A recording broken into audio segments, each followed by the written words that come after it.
حاسد کا عبرتناک انجام۔ ایک نیک شخص کسی بادشاہ کے پاس نصیحت کرنے کے لیے بیٹھا کرتا تھا اور وہ اس سے کہا کرتا، اچھے لوگوں کے ساتھ ان کی اچھائی کی وجہ سے اچھا سلوک کرو، کیونکہ برے لوگوں کے لیے ان کی برائی ہی کافی ہے۔ ایک جاہل درباری کو اس نیک شخص کی بادشاہ سے اس قربت پر بہت حسد تھا، تو اس نے اس کے قتل کی سازش تیار کی اور بادشاہ سے کہا، یہ شخص آپ کو بدبودار سمجھتا ہے اور اس کی دلیل یہ ہے کہ آپ کل اس کو اپنے زیادہ قریب کیجیے گا، جب یہ آپ کے قریب ہوگا تو وہ اپنی ناک پر ہاتھ رکھ لے گا تاکہ آپ کی بدبو سے بچ سکے۔ بادشاہ نے اس سے کہا، تم جاؤ، میں خود اسے دیکھ لوں گا۔ یہ سازشی وہاں سے نکلا اور اس نیک شخص کو اگلے دن اپنے گھر دعوت پر بلا کر لہسن کھلا دیا۔ وہ نیک آدمی وہاں سے نکل کر بادشاہ کے پاس آیا اور حسب عادت بادشاہ سے کہا، اچھوں کے ساتھ اچھا سلوک کرو، کیونکہ برے کو عنقریب اس کی برائی ہی کافی ہوگی۔ تو بادشاہ نے اس سے کہا، میرے قریب آؤ۔ وہ قریب آیا تو اس نے اس خوف سے اپنی ناک پر ہاتھ رکھ لیا کہیں بادشاہ لہسن کی بو نہ سونگھ لے۔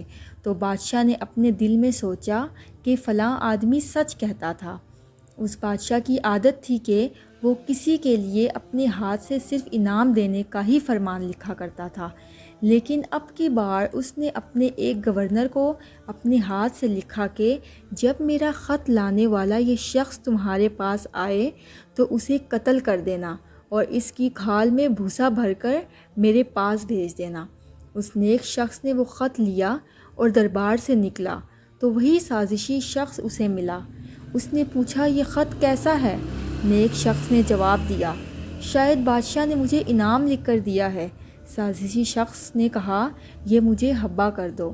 تو اس نیک شخص نے بخوشی کہا، تم لے لو۔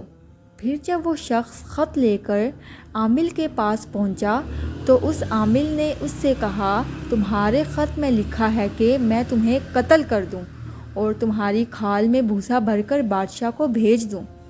اس نے کہا، یہ خط میرے لیے نہیں ہے، میرے معاملہ میں اللہ عز و جل سے ڈرو تاکہ میں بادشاہ سے رابطہ کر سکوں۔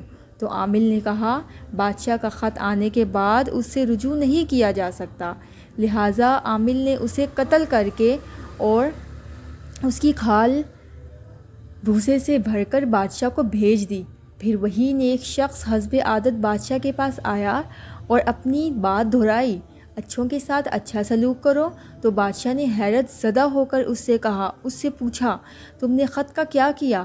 اس نے جواب دیا، مجھے فلاں شخص ملا تھا، اس نے مجھ سے وہ خط مانگا تو میں نے اسے بخوشی اسے دے دیا۔